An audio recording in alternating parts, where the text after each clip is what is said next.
आज मुंबई में महाविकास अघाड़ी की बैठक है। समखान हाल में जितने भी पदाधिकारी हैं आज उनकी बैठक है। आइए हम बात करते हैं यहाँ पे मौजूद जो पदाधिकारी आए हुए हैं समखान हाल में इस सम्मेलन को अटेंड करने, उनसे जानने की कोशिश करते हैं उनका क्या बोलना है। यहाँ पे जो बैठक हो रही है, चल रही है, उसको लेकर आपका क्या बोलना है?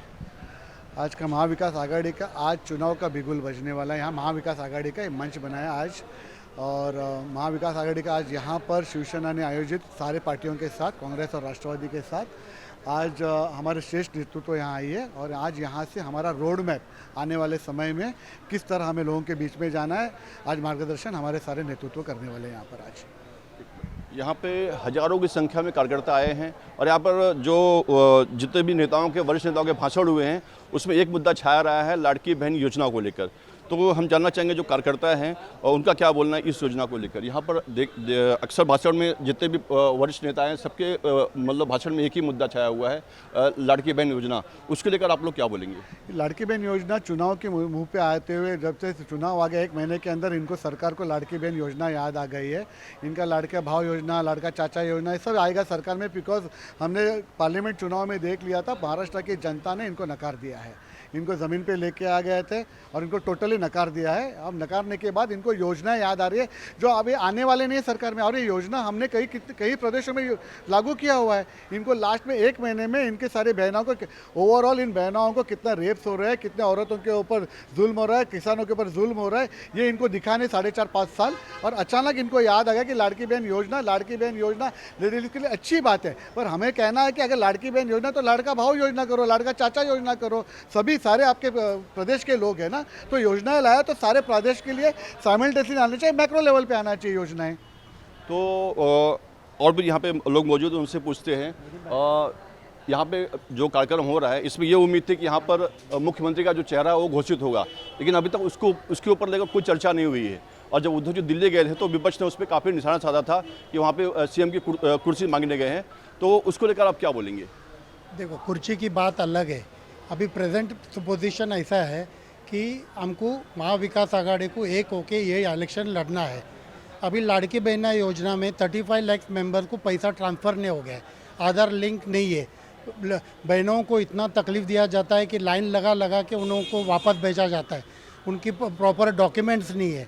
और ये लोगों में डिवाइडेशन किया है, लेडीज़ लोग में, फैमिलीज़ में डिवाइडेशन है। प्रेजेंट रोल ऐसा है गवर्नमेंट का कि लोगों को तकलीफ़ देना है, क्योंकि इलेक्शन 2 महीने पे है। उनको ही नहीं मालूम कि इसको कैसा कंसीडर करके लोगों के अकाउंट में पैसा पहुंचना है, और ये पैसा का किसके फंड से देना है ये सुप्रीम कोर्ट ने भी उनको पूछा है, उसका आंसर उनके पास नहीं। तो कहीं ना कहीं लाड़की बहन योजना का जो मुद्दा यहाँ भी गरमाया हुआ है। हम जानना चाहेंगे कि जो सीएम की जो कुर्सी है उसको लेकर अभी भी कोई डिसीजन नहीं हुआ है। लोकसभा चुनाव में पार्टी एक थी तो पार्टी को जो सीटें सबसे ज़्यादा मिली महायुति के मुकाबले। तो विधानसभा में क्या पार्टी जैसे लोकसभा में एक थी, क्या वैसे एक रहेगी? बिल्कुल, पार्टी बिल्कुल, हाँ, जितने एमवीए के गठन हैं सब एक साथ रहेंगे। यहाँ तक कि हमें ज़रूरत ही नहीं पड़ती है किसी का एक चेहरा आगे करने के लिए, क्योंकि लोगों में इतना रोष है, लोगों में इतना विद्रोह है इस सरकार के प्रति कि बिना किसी चेहरे को आगे किए हुए सभी चेहरे लोगों के, हमारे जो मतदाता हैं, हमारे जो लोग हैं महाराष्ट्र के, उनको सब भाता है। तो कोई एक चेहरा आगे करने की आवश्यकता पड़ी ही नहीं है, क्योंकि इतना रोष है। और जो भी मुख्यमंत्री बनेगा वो इलेक्शन के बाद में जो दल होगी वो सम्मति से बैठ करके जो लेजिस्लेटर्स आए हैं चुन के उनके मत से बनेगा। तो अगर देखा जाए तो अभी विधानसभा चुनाव से पहले काफ़ी बयानबाजी चल रही है, और अगर महाविकास आघाड़ी की बात करें तो उसमें सीट बंटवारे को लेकर काफ़ी चर्चाएं हो रही है। कांग्रेस कुछ और बोल रही है, हमें इतनी सीट चाहिए, और बाकी जो एनसीपी और शिवसेना का जो बोलना है कि हमें इतनी सीटें चाहिए। तो सीटों को लेकर जो बंटवारा है उस पर अभी तक कोई बात नहीं चल पाई है, उसको लेकर आप क्या बोलेंगे? मैं इतना ही कहूँगा कि ये सब जो प्रकरण अब चल रहा है और जो आप बोल रहे हैं वो लोकसभा चुनाव के टाइम पे भी था, कोई नई बात नहीं है। और मैं आपको ये भी बता दूंगा कि ये सब होने से कोई फ़र्क नहीं पड़ेगा। सर्वसम्मति से सब घटक दल के सम्मति से चुनाव हम लड़ेंगे, और चुनाव के जो भी कैंडिडेट होंगे वो सबको हर घटक दल मदद करेगा और जीत कराएंगे। लोकसभा चुनाव की अगर आप बात कर रहे हैं तो लोकसभा चुनाव में पीएम का चेहरा वहाँ पे था, लेकिन ये विधानसभा का चुनाव, यहाँ पे मुख्यमंत्री की बात हो रही है और यहाँ पे 3-3 पार्टियाँ हैं। तो किस पार्टी का चेहरा आप रखेंगे, क्योंकि कांग्रेस सबसे ज़्यादा सीटें जीत कर आई है और उसके बाद एनसीपी और सबसे कम सीटें जीत कर उद्धव ठाकरे की पार्टी आई है। तो अब वो दिल्ली गए थे, जो चर्चा रही कि उन्हें सीएम पद का जो उम्मीदवार वो घोषित किया जाए, तो उसके लेकर प्रिंस जी आप क्या बोलेंगे? नहीं, देखो, हमारे प्रथा है कि हमेशा जो सबसे ज़्यादा विधायक जीत जाते हैं उसके प्रथा से हम अनुसार चलते हैं, संसदीय दल चलाते हैं, असेंबली में जितने विधायक वो तय करते हैं, उसी इक्वेशंस के ऊपर महाविकास आघाड़ी चलेगी। और चेहरे तो सभी स्टॉलबर्ट चेहरे थे, उद्धव जी है, पवार साहब है, नाना जी है, वर्षा गायकवाड़ जी है। वी एक चेहरा, मतलब एक सिंगल चेहरा तो लेके नहीं जा सकते। हमने सही कहा कि विल गो, जिस तरह पार्लियामेंट हम गए थे, हमारा कोई चेहरा नहीं था।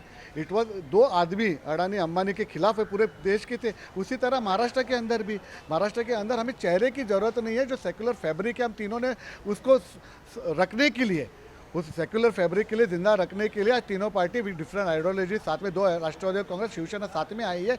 इसी कारण आई हुई है ना कि जो फिरका परस्त ताकत उनको पहले दूर रखना है। जो 2 लोग हैं वहाँ पर जो देश को चलाते, 2+2 चलाते हैं, उनको दूर रखना है। इसी के कारण की वजह से, और आप चेहरे की बात कर रहे हैं, आज कार्यकर्ताओं ने तय कर लिया इनको दूर रखना, और ये हमारा महाविकास आघाड़ी तय करेगी चेहरे को सीएम के। अब संसद में जब वक्फ बोर्ड बिल पेश किया गया, संशोधन बिल, तो उसके बाद उद्धव ठाकरे के जो 9 सांसद हैं उन्होंने वॉकआउट किया, और उसके बाद मातोश्री के बाहर जो मुस्लिम समाज है उन्होंने धरना प्रदर्शन किया और वहाँ पे काफ़ी आक्रोश दिखाया। सत्ता पक्ष का बोलना है कि अगर जो मुस्लिम समाज है उसके वोटों की वजह से शिवसेना को यहाँ पर जो 9 सीटें मिली हैं वो उनकी वजह से मिली हैं। तो अगर अल्पसंख्यक समाज नाराज होता है शिवसेना से, तो कितनी दिक्कतें बढ़ सकती है शिवसेना की? सब बिल्कुल कोई नाराज नहीं है। वो सारे सुपारीबाज गए थे वहाँ पर, आपको भी पता है, सारे महाराष्ट्र को पता है, सारे बम्बई को पता है, और बहुत अच्छे से इस बात को कहा गया था। जो 10, 12, 13 लोग गए थे वो सारे सुपारीबाज थे, उनका कोई लेना देना नहीं था मुस्लिम कम्युनिटी से। वो सीएम के साथ वाले थे, जिसके अंदर प्रूव किया गया, सारे मीडिया के सामने किया था। और जो जेपीसी में चला गया, अब सारे लोग, हर कमेटी के, हर पक्ष के लोग जेपीसी में रहेंगे, उसके बाद तय किया जाएगा। उसके बाद इतना हुल्लाल करने की अभी कोई बात ही नहीं हुई है।